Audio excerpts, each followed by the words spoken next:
The Jets have not had many successful seasons in the 21st century, but despite all the losing, they frequently have had elite defenses and elite defensive players.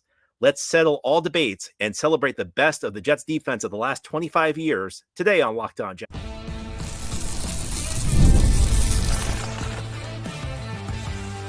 You are Locked On Jets, your daily New York Jets podcast. Part of the Locked On Podcast Network, your team every day. Welcome. This is the Locked On Jets podcast, part of the Locked On Podcast Network, your team every day. It's Friday, July 18th, 2025, and I'm your host, John B. from GangGreenNation.com. Thanking you so much for making the show your first listen or first watch every day, and a big shout out to you everydayers. This is a daily podcast covering the New York Jets with new episodes each day through the week, Monday through Friday. On today's show, we are going to have our second part of our Jets all-quarter century team. We did our first part on Monday with the offense. My friend MacGregor Wells joined me, and we both picked our first and second team Jets all-quarter century players on offense. Today, we're going to turn our attention to the defense and special teams. We were originally planning to have this episode on Tuesday, but then the Jets got active. They signed Garrett Wilson to a contract extension, so we're going to move it to Wednesday. Then they signed Sauce Gardner to a contract extension. So we are finally able to conclude our two-part series on the Jets all-quarter century team. Let's jump into my discussion with my friend MacGregor.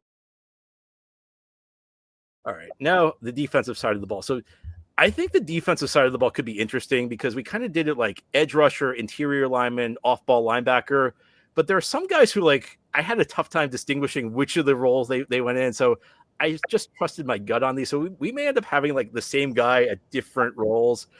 Let's start with edge rusher. So for edge rusher, we did two first teamers, two second teamers. Who were your two first teamers on the edge? They were both picked in the same year, 2000. John Abraham and Sean Ellis. These guys were terrific players, and for a long period of time.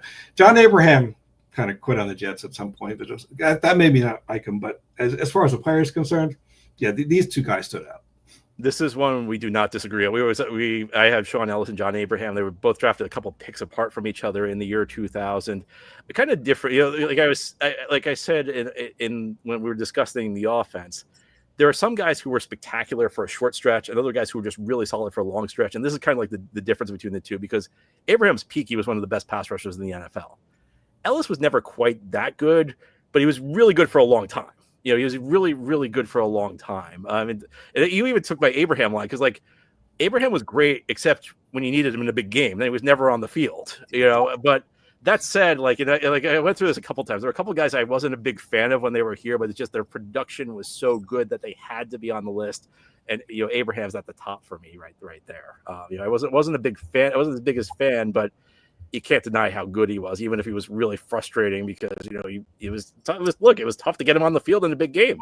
Yeah, I just never understood that. But yeah, as a talent, he was as talented as he could be. Okay, so who were your two second teamers?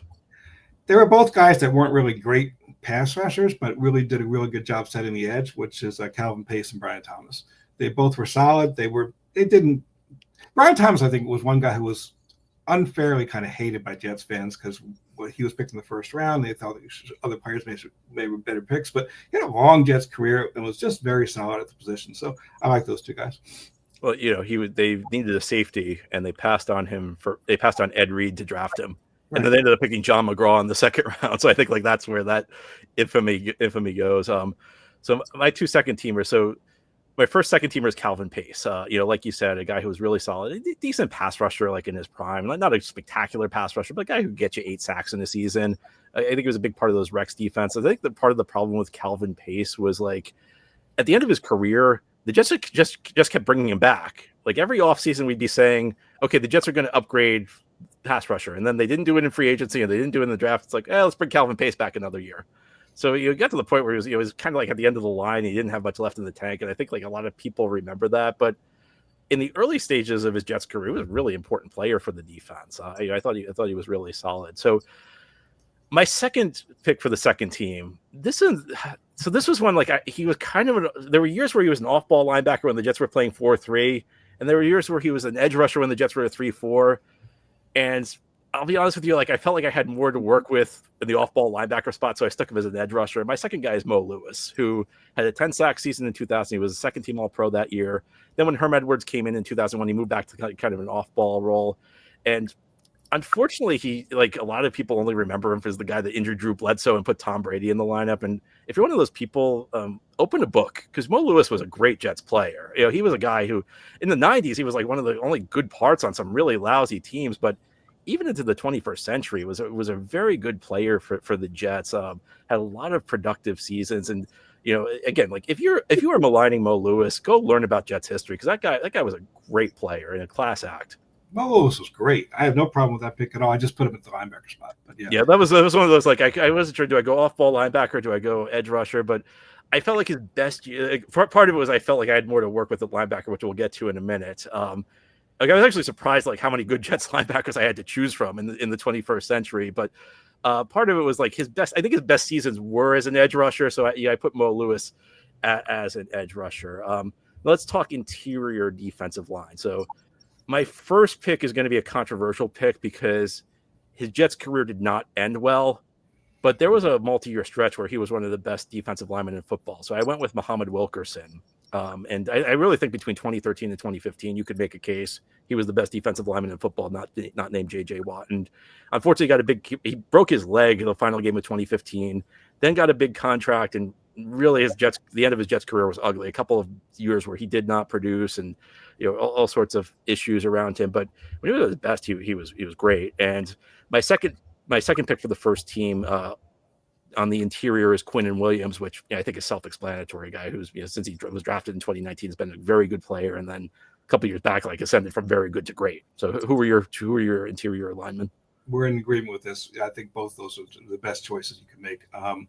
Chris Jenkins was a guy that was unbelievable, but he was only there for a very short time. But yeah, those two are the best players. Yeah, and that was the thing where this is kind of like the Brandon Marshall principle. Like, if there was like another wide receiver who had like multiple great years, I would have chosen them. And if the Jets' like recent history wasn't so full of like interior defensive linemen, Chris Jenkins would have been in the mix for me. But you know, it's just like when you have Quinnen Williams and Muhammad Wilkerson, it's tough to go against them. So second team was tough. Like second team, there were a lot of guys I considered. So who were your two choices? There were a lot of guys I considered too, but I went with Leonard Williams and Jason Ferguson. Oh, that's interesting. So I thought like I was really proud of myself because Ferguson was one of my choices too. And the last spot for me came down to Ferguson versus Snacks Harrison. And for me, what the difference was Ferguson was a guy who could get you 3 to 4 sacks in a season. Absolutely. In a way that, you know, like Snacks was a guy who didn't. So I went with Ferguson over Snacks. My second choice was Sione Puuha. And this was a guy the Jets drafted in 2005. He started out the first couple of years as a rotational guy. Then when Chris Jenkins got hurt in 2009, stepped in and was a stalwart as a nose tackle. And I think probably the unsung hero of the early Rex Ryan teams. You know, he was a critical part of making those defenses work. He was an excellent guy in the middle of the line. You know, had a very long Jets career as both a rotational guy and as a starter. You know, there were a couple of guys that I considered Leonard Williams. I considered Sheldon Richardson. I considered Snacks Harrison.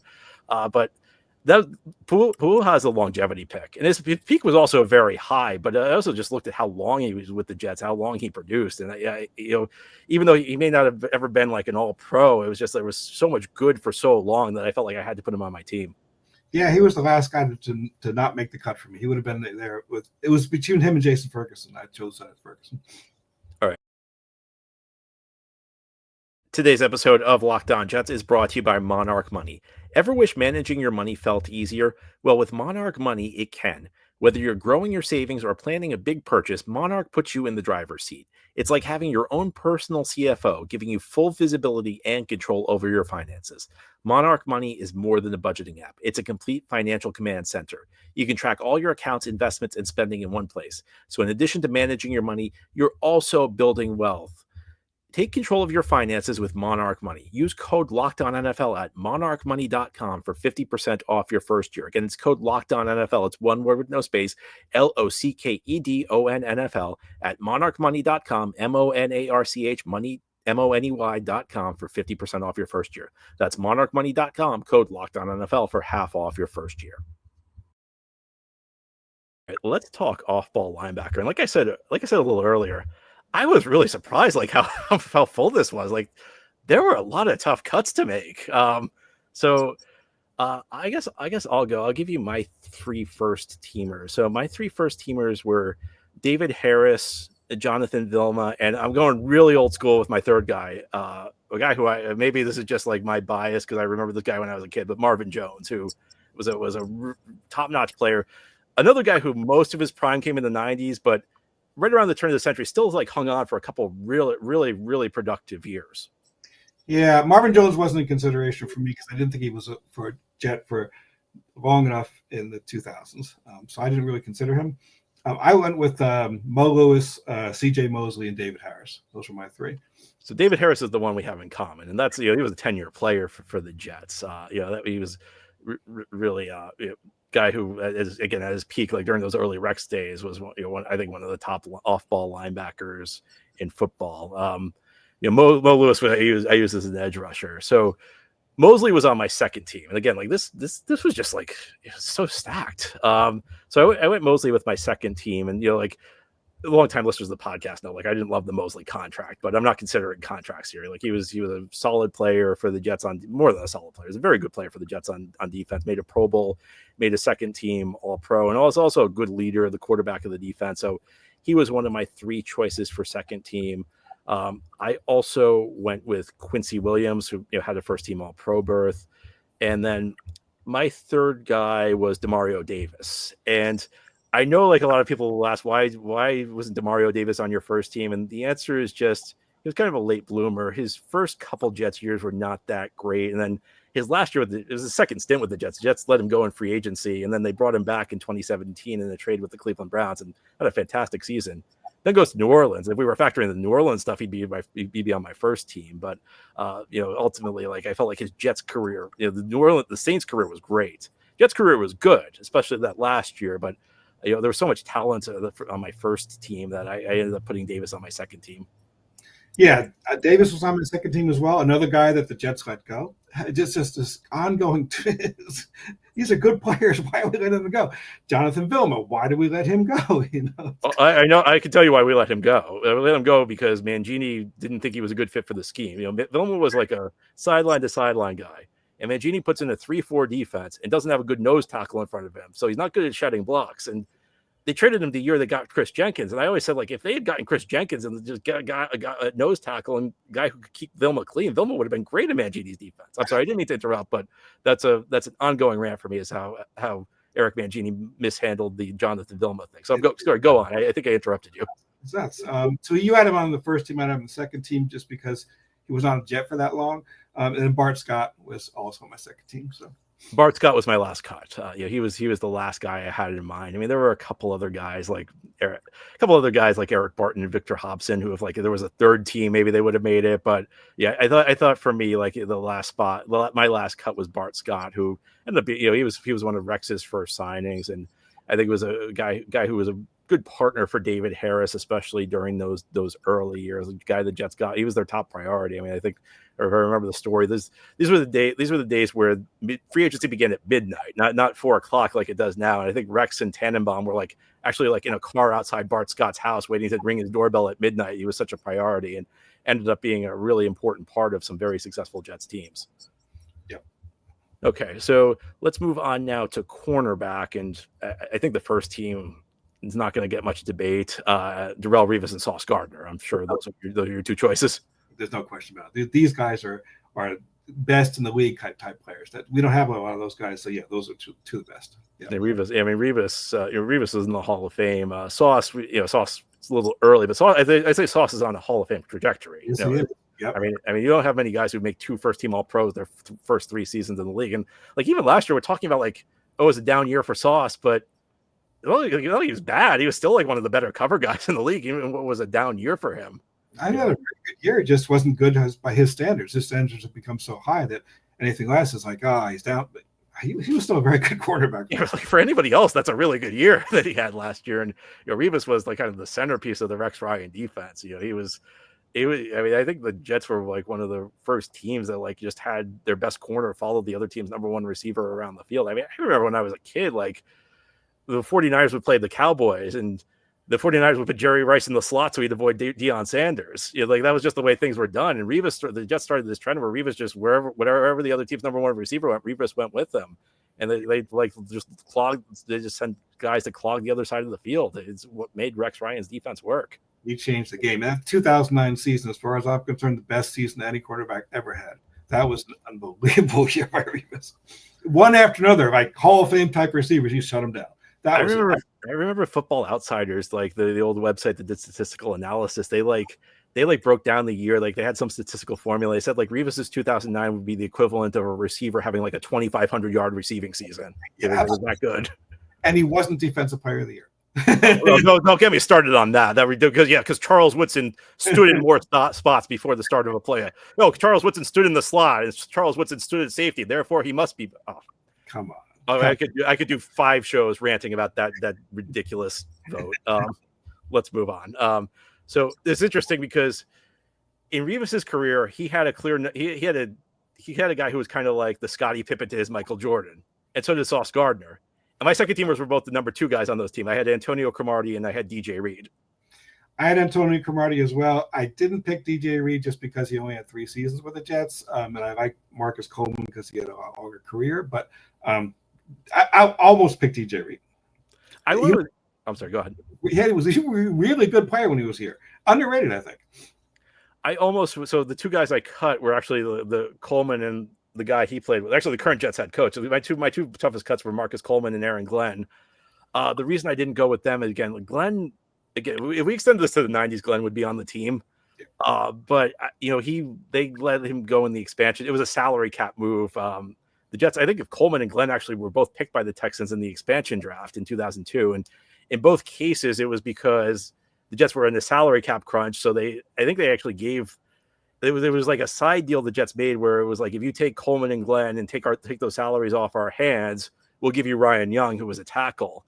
So that's the way that worked out. I think it was just for both of them. I think it was more, like their production was before the 21st century, but yeah, I think those are both very valid picks. Let's talk the safety position now. And I think, so for me, I have a first teamer pick that's going to be very unpopular, but it's the right pick. So who are your 2 first teamers? Victor Green and Jamal Adams. That's interesting. So I went with Kerry Rhodes and Jamal Adams. So Jamal Adams, I know, is going to be an unpopular pick because he's a very unpopular player in the Jets fan base, but look, he was here 3 years. He was an all-pro, 2 of them, and that's, you can say what you will about him. And obviously he did not have the same success in Seattle he did with the Jets, which makes the trade look even better. But Jamal Adams, while he was here, was a fantastic player. Yeah, he absolutely was. I don't think anyone can really, on the record, disagree with Jamal Adams. He was just sort of had an ugly exit and a terrible career after he left the Jets. But with the Jets, he was a terrific player. The reason I didn't take Kerry Rhodes, I got to check the dates, but I don't think he was on the Jets for much in the 2000s, was he? No, he was. So they drafted him in 2005, and he was the first. So I went with him. He had 3 he had 3 to 4 really good years, and he was a couple of years he was a Pro Bowl snub. And I actually think like he and Rex Ryan did not get along, and there's not much you can criticize Rex Ryan on for the first 2 years, but I think one of the few things you can get on him for was just the fact he drove Kerry Rhodes out of town. He didn't do a better job of dealing with Kerry Rhodes, and Rhodes had kind of a down year in 2009 in Rex's first year, but 06, 07, 08, Kerry Rhodes was one of the 10 best safeties in football, and I think you could make a case a couple of those years he may have been a top 5 guy, so I went with him as my first teamer. So who were your second teamers? I think I missed the boat on Kerry Rhodes. I think I made a mistake there. So I'm going to include him on my second team, even though I didn't have him on my second team. So I'll go with Marcus May and Kerry Rhodes.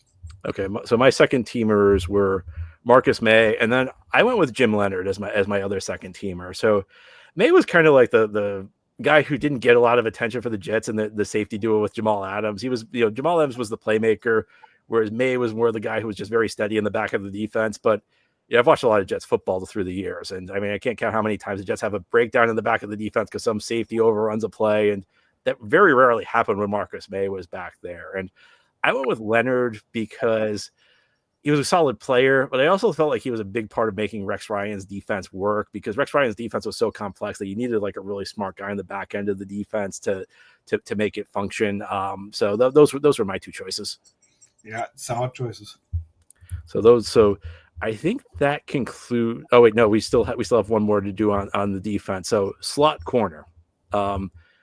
This might be recency bias. My first teamer was Michael Carter II, who I feel like has developed into one of the better slot corners in the league. He is. He just hasn't had a lot of time yet. Last year was a bad year, so he had really 2 really good years in the NFL. I just didn't, and not sort of all pro years. So I don't know. I took Ray Mickens, and Ray Mickens actually played on the outside a lot. But if he was playing today, he'd be a slot corner. They just didn't have a slot corner position a lot when he was playing. So I went with Ray Mickens. Ray Mickens was my last cut. That was the other one I considered. And again, this might be recency bias, but my second team guy was Brian Poole, who was very good for a couple of years for the Jets, and like one of the rare good Mike Maccagnan moves.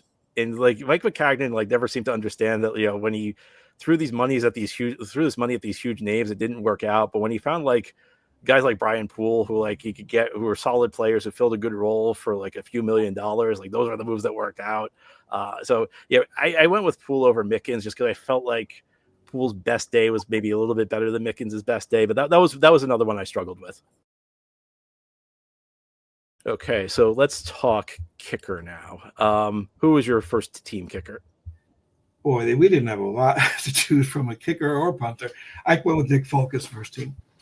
I did also. I think Nick Folk was a Jets kicker for a long time. He was really good. He was pretty reliable. Made a lot of clutch kicks for the Jets through the years. I mean, who doesn't love Nick Folk? I think it's that was to me that one was a slam dunk. There were a handful of these where the first team was really easy to pick, and I didn't think there was anybody who came close to Nick Folk. Let's talk second team now. Who is your number 2 choice? I took Greg Zuerlein, but there was just not a lot to pick for. It was a rotating of mediocrities, one after another. So I took Greg. So I'm not defending the draft pick the Jets used on this guy because it was a terrible use of this draft pick. But the guy I went with for my second teamer was Mike Nugent, because I thought Mike Nugent was a good picker. Now the Jets drafted him in the second round, which was insane. It was it's actually a classic Jets move. So the context of this was the Jets lost a playoff game in 2004 against the Pittsburgh Steelers, where Doug Bryan missed 2 field goal attempts in the last 2 minutes of regulation. They ended up losing in overtime. So what do the Jets do? The Jets say, well, we lost because of the kicker. We better use our second round pick on a kicker. So they picked Mike Nugent, and to justify that pick, Mike Nugent would have had to be Adam Vinatieri. He would have had to be the greatest kicker of his era. And he was not the greatest kicker of his era, but he was a very solid kicker. I mean, there are a couple other places I could have gone. I could have gone Jay Feely. I could have gone Jason Myers did have that one great season with the Jets, but Nugent was I thought Nugent, while he was here, was pretty solid. It wasn't Vinatieri solid, but I thought he was a pretty solid kicker. Again, it's one of those situations where I hate the move the Jets made to get him here, but judged against other Jets kickers, I felt like he was pretty decent. So that's where I went. And I think there are a couple other places you could go. Yeah, I probably was biased about that. There are a few moves that the Jets made that enraged me more than picking a kicker. It was terrible. I'm not defending the move. It was a terrible move, but put that into my analysis. That's true. But I think I blocked him out. That would have been fun if this podcast existed when they drafted Mike Nugent. That would have been a really fun episode. If the Jets use a second round, because I think that may have been the pick they got in the Doug Jolly trade when the Jets traded out of the first round in 2005. And the Raiders traded them Doug Jolly in the second round pick. And the Jets were like, well, we need a tight end, so we got Doug Jolly. If the Jets had just stayed at that pick, they could have drafted Heath Miller, who ended up being a 10-year starter for the Steelers. It was either, I can't remember if they had 2 second round picks that year. One of the 2 picks was the pick they got in the Doug Jolly trade. It was either that or Justin Miller, who was actually going to come up later when we talk about return guys. But yeah, I'm not that's the thing is my criteria for this is who was the second best picker, not was it a smart addition. I think I just blocked him out of my mind. You're probably right. He probably was. You're going to have nightmares now about Mike Nugent, the Jets picking Mike Nugent. It was 25 years ago. You managed to forget about it completely, and now I brought this back up for you. I don't get angry with a lot of these draft picks because I acknowledge that I'm not going to be right more than a whole lot of other people. So maybe they got it right. I don't know. This was just are you freaking kidding? All right. How about punter? Who was your first teamer at punter? again with not a lot to choose from. Well, but we had guys. Jets punters have gotten a lot of work, so you had extensive. You had a lot of guys to watch. Thomas Morstead, I thought he was solid. Nothing great. I went with Lachlan Edwards. I thought that, actually there was a couple year stretch where Lachlan Edwards was one of the better punters in the NFL, a guy who pretty good leg and also was, I think Lachlan Edwards was a guy who worked well with his coverage unit. He very rarely outkicked his coverage. So the Jets typically had pretty good net punt yards during his tenure. And it's actually one of my favorite stories of all time to tell was the Jets drafted him in the 7th round of 2016. And on our website at the time, there was this popular punter, I think his name was Tom Hackett. And I got a text after the Jets drafted Lachlan Edwards in the 7th round from this number I've never seen before. And the guy texted me, I wish we had picked Hackett instead. And this is the only time this person's ever contacted me. Like, I have no idea who it was. Obviously, they knew me from the website and the podcast. But to this day, if you were the person that texted me about the Jets punter pick in 2016, please let me know, because I still have no idea who this person was who texted me. This random text about a punter pick in the 7th round. And they felt compelled to contact me. And nothing in the years that think about all the crazy stuff that's happened to the Jets. This person has not felt compelled to contact me once since then. And funny side note to that story is the Jets actually signed Hackett as an undrafted free agent, and Edwards ended up making the team as the punter. But anyway, so whenever I bring up Lachlan Edwards, I have to bring up that story, because to this day, I still have no idea who texted me, who's passionate enough about Jets 7th round punter picks to text me about it. Yeah, the back Edwards was my second team pick, and yeah, he was another guy. I mean, look, I'm not going to get all worked up about punters, but there's another guy. Why did we let him go? Just on and on. And these guys that pretty good players, and we just don't care. We don't want to pay him.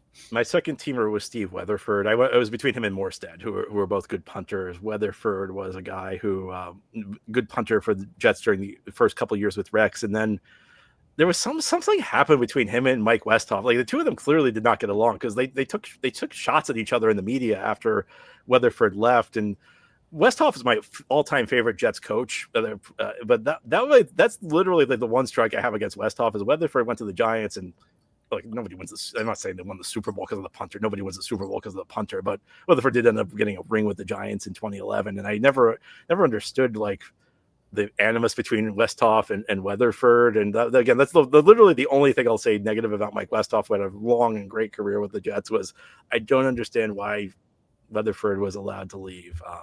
Anyway, so now let's move to a spot where there were a lot of choices. How about kickoff return guy? Who'd you have as your first teamer? Deion Washington. I thought he was terrific. His career was as a Jet was cut short when he broke his leg, I think. So what happened to him? But yeah, Deion Washington was terrific. I had him too. In 2007, he had 3 kickoff returns for a touchdown, which is unbelievable. And then he was an All-Pro in 2008 as a kickoff return guy, and a guy the Jets underutilized on offense. So I'm going to go on another rant now. Another common rant for me. There's this like school of thought that Eric Mangini was a good coach who like got fired because Brett Favre got injured in 2008. Why don't you go back and look at how underutilized Deion Washington was in 2000? They never used him on offense, even though he was a great playmaker. And like, there's all this stuff that gets forgotten because Favre got injured. But like, that was like a perfect example of Eric Mangini not using his talent properly, because Washington could have been a different dynamic player if they used him more on the offensive side of the ball. But he was an excellent kickoff return guy. And this was a really stacked category, because I mean, there are lots of guys you could go with. You could go with, Justin Miller, you could go Brad Smith, Joe McKnight. You want to go early, you go Chad Morton. Even more recently, Andre Roberts had an All-Pro season, and Braxton Berrios had an All-Pro season. Who is your second choice? Justin Miller. I thought he was a standout from the other contenders. He was not a very good defensive back, which is what he's supposed to be, but as a kickoff returner, he was terrific. That's actually my choice. I'm surprised with all the choices we had. I went Justin Miller as the second teamer also. And there was this stretch where, like, this was again with Mike Westhoff, who was a great special teams coach. The Jets would lose a great return guy, and they just plug a new guy in, and he'd be great. And the Jets lost Justin Miller, and they plugged in Leon Washington. Leon Washington was even better. They just had this string of great kickoff return guys. So yeah, but you couldn't go wrong. There were so many good options there for kickoff return guys over the last 25 years. It's probably the spot that had the most contenders for this. All right, let's talk punt returners. Punt returner, I went again with Leon Washington. Are we not supposed to duplicate? I don't know. But no, we made up our own rules. You can do whatever you want. I like Leon Washington as the best punt returner we had, yeah.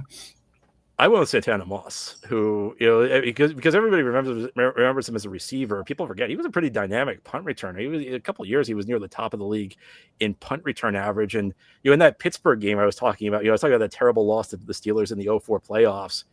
He had a punt return touchdown that changed that game. I mean, the Jets were going into that game. They were huge underdogs. The Steelers were 15-1 that year. They looked unbeatable.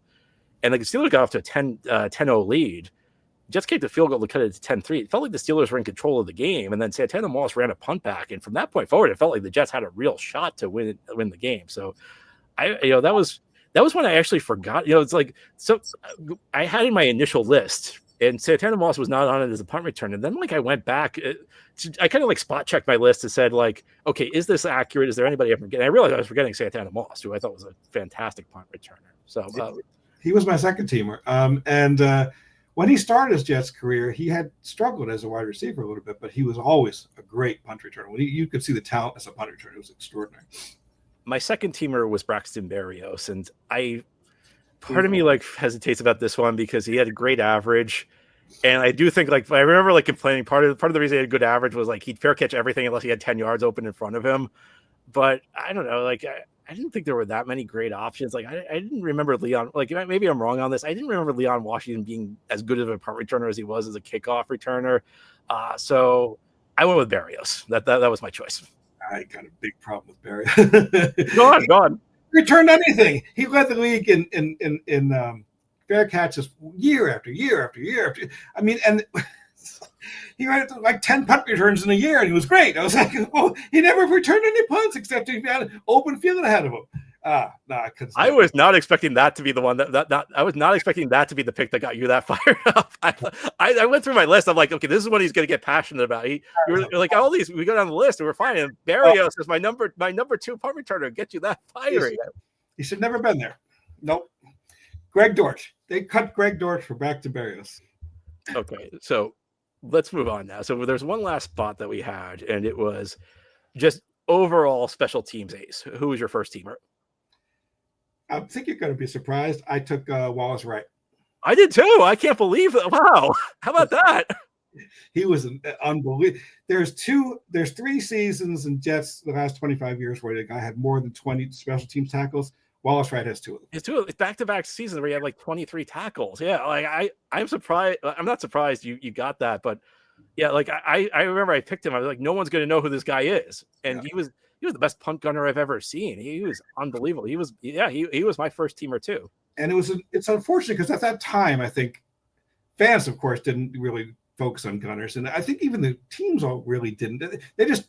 Whoever was the good back of the roster guys that year, those were the guys going to be on special teams. And I think they didn't value the gunners role like they do today. A guy like Matthew Slater, I don't think if you played 10 or 15 years early, he would have had that career, And Wallace Wright was one of those guys who was a wide receiver who just didn't make it as a wide receiver. And after 4 years, he was gone.